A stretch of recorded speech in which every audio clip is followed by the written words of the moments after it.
मिले के बहाना कैले फोन के पापा बोलैले आइल जब घरवा तो नहटी पहलाते दबैले मिले के बहाना कैले फोन के पापा बोलैले आइल जब घरवा तो नहटी पलाते दबैले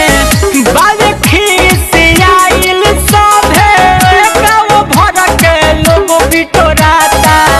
चीता पोकरा सुनल करी सजाता दुआरा मजनुआ फुकाता चीता पोकरा सुनल करी सजाता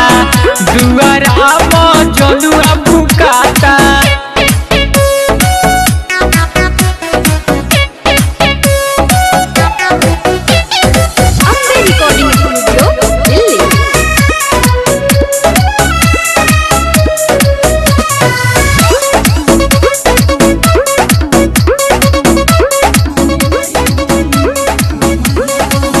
अरे हमारा बाबू के